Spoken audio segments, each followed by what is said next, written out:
L ക്ലാസിക്കോയിൽ Real മാഡ്രിഡിനെ 2-3 ഗോളുകൾക്ക് പരാജയപ്പെടുത്തിക്കൊണ്ട് Barcelona super Copa D എസ്പാനോ സ്വന്തമാക്കിയിരിക്കുകയാണ്. അപ്പൊ ഈ മത്സരം റയലിനെ വീഴ്ത്തി ബാഴ്സയ്ക്ക് നേടാൻ കഴിഞ്ഞതിന്റെ പ്രധാനപ്പെട്ട 3 കാരണങ്ങൾ ഞാൻ പറഞ്ഞേക്കാം. ആദ്യമേ തന്നെ എനിക്ക് പറയാനുള്ളത് എന്താണെന്ന് വെച്ച് കഴിഞ്ഞാൽ, റയൽ മാഡ്രിഡിന്റെ മിസ്റ്റേക്കുകൾ നിങ്ങൾ പ്രോപ്പറായിട്ട് യൂസ് ചെയ്തു. പ്രധാനമായിട്ടും 3 കാര്യം എന്താണെന്ന് വെച്ച് കഴിഞ്ഞാൽ, ആദ്യത്തേത് ഫസ്റ്റത്തെ ആ ഒരു ഗോളിനുള്ള ഇൻസിഡൻ്റ് ആണ്. ആ സമയത്ത് ഒരു മിസ്പാസ് വരുന്നു, അത് നിങ്ങൾ പ്രോപ്പറായിട്ട് യൂസ് ചെയ്തു കൺവേർട്ട് ചെയ്തു. സെക്കൻഡത്തത് മിസ്പാസ് ആണ്, അതായത് മിസ്റ്റേക്കാണ്. റയൽ മാഡ്രിഡിന്റെ 2 സെന്റർ ബാക്കിന്റെ ഇടയിൽ നിൽക്കുന്ന റോബർട്ട് ലെവൻഡോസ്കിയെ പ്രോപ്പറായിട്ട് മാർക്ക് ചെയ്യാൻ അവർ പരാജയപ്പെട്ടു. അതും ബ്രില്യൻ്റ് ആയിട്ട് മനസ്സിലാക്കിക്കൊണ്ട് പെഡ്രിയുടെ ആ ഒരു പാസും ഫിനിഷും കിടിലനായിരുന്നു. റയൽ മാഡ്രിഡ് താരങ്ങളുടെ ആ ഒരു മിസ്റ്റേക്ക് പ്രോപ്പറായിട്ട് ബാഴ്സ യൂട്ടിലൈസ് ചെയ്തു. രണ്ടാമത്തെ റീസൺ ബാഴ്സയുടെ ബോൾ പൊസിഷനിങ് ആണ്. ബാഴ്സയ്ക്ക് ഈ മാച്ചിൽ ബോൾ ഹോൾഡ് ചെയ്യാൻ പറ്റി, ബോൾ പൊസിഷനിൽ വെച്ചിട്ട് ചെയ്യാൻ പറ്റി, ചാൻസസ് ക്രിയേറ്റ് ചെയ്യാൻ പറ്റി. ബാഴ്സയുടെ നാച്ചുറൽ ഗെയിം ഒരു കോട്ടവും പറ്റാതെ ഈസി ആയിട്ട് അവർക്ക് കളിക്കാൻ പറ്റി എന്നതാണ്. ഫ്രങ്കി ഡിജോങ് അതുപോലെ തന്നെ പെഡ്രി, ഇവരെ കുറിച്ച് പറയാതിരിക്കാൻ പറ്റൂല. ആ മിഡ്ഫീൽഡിൽ റയൽ മാഡ്രിഡ് താരങ്ങൾക്ക് മുകളിൽ ഒരു ആധിപത്യം ഇവർ സ്ഥാപിച്ചെടുത്തു. ഇവർക്ക് ബോൾ ഹോൾഡ് ചെയ്യാൻ പറ്റുന്നുള്ളൂ. കളിയുടെ ടെമ്പോ തന്നെ ഇവർക്ക് മാറ്റാൻ പറ്റുന്നുണ്ട്. സ്പീഡ് കൂട്ടാൻ കുറയ്ക്കാൻ എല്ലാത്തിനും ഈ 2 താരങ്ങൾക്ക് പറ്റുന്നുണ്ട്. മിഡ്ഫീൽഡ് അവർ പിടിച്ചെടുത്തു. അതാണ് ഈ ഒരു മാച്ചിലെ രണ്ടാമത്തെ ഒരു വിജയത്തിന്റെ ഒരു റീസൺ. മൂന്നാമത്തേത് പെർഫോമൻസ് ആണ്. പെർഫോമൻസ് ഏറ്റവും ആദ്യം തന്നെ പറയേണ്ട പെർഫോമൻസ് റാഫീഞ്ഞയുടെയാണ്. കഴിഞ്ഞ എൽ ക്ലാസിക്കോ തോറ്റ സമയത്ത് ബാഴ്സ ഫാൻസ് പറഞ്ഞിരുന്നു റാഫീഞ്ഞ ഇല്ലാത്തതാണ് റീസൺ. ഇതിൽ അത് വ്യക്തമാണ്. എന്തൊരു പെർഫോമൻസ് ആണ് ആ ഒരു ബ്രസീലിയൻ നടത്തിയിട്ടുള്ള ഈ മാച്ചിൽ. 2 ഗോളുകൾ മാത്രമല്ല, കുറേ അറ്റാക്സ് ഉണ്ടായിരുന്നു.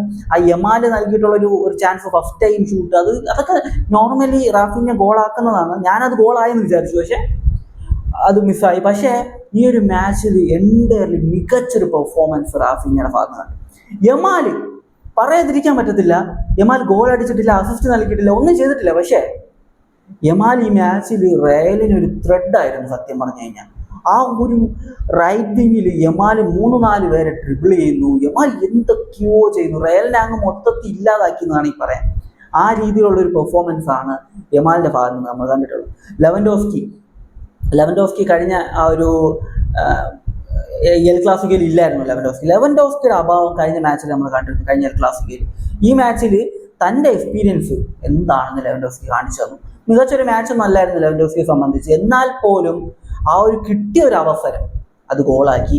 അറിയാലോ, പ്രായമായ ഒരു പ്ലെയറാണ്, എക്സ്പീരിയൻസ്ഡ് ആയിട്ടുള്ള ഒരു പ്ലെയറാണ്.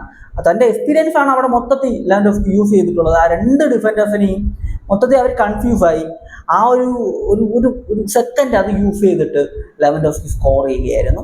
അപ്പോൾ ഇതാണ് പെർഫോമൻസ് വൈസ് പറയേണ്ട. മുന്നേ അറ്റാക്കിങ്ങിൽ മിഡ്ഫീൽഡ് ഞാൻ പറഞ്ഞ പോലെ തന്നെ പെഡ്രിയും ആ ഒരു ഫ്രങ്കി ഡിജോങ്, ഈ 2 പ്ലെയേഴ്സ് കുറേ കാലമായിട്ട് ബാഴ്സയിലുള്ള പ്ലെയേഴ്സാണ്.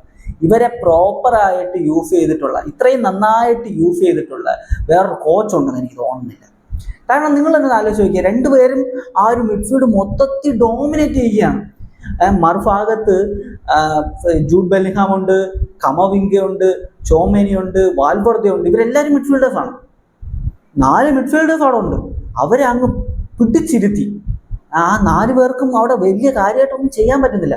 അവർക്കൊന്നും ബോൾ ഹോൾഡ് ചെയ്യാനോ അല്ലെങ്കിൽ ഒരു 5-6 പാസ് മിഡിൽ ഇടാനോ ഒന്നും പറ്റില്ല. ഇവര് 2 പേരും അത്രയും കണക്ഷൻ ഉണ്ടാക്കിയാണ് ഡിഫൻസിനും ഒഫൻസിനുമായിട്ട്.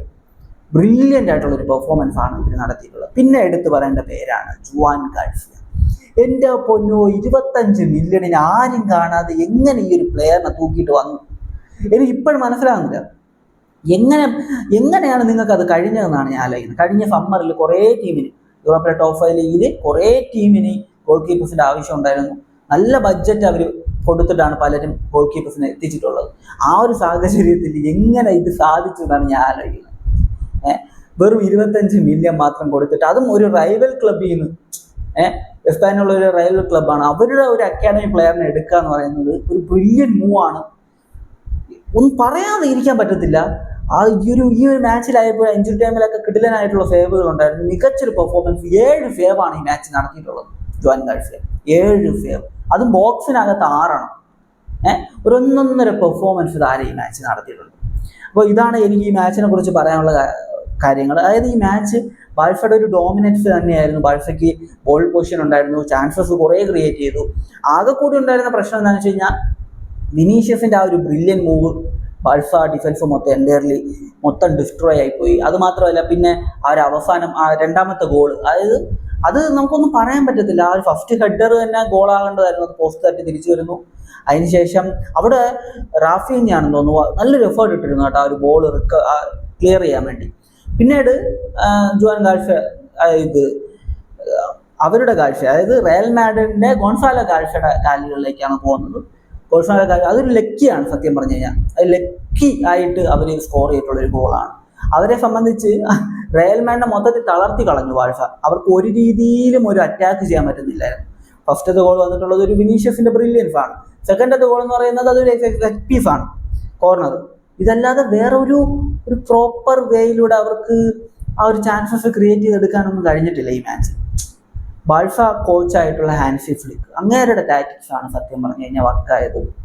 ബ്രില്യൻ, വേറെ ലെവൽ മനുഷ്യനാണ് അങ്ങേര്.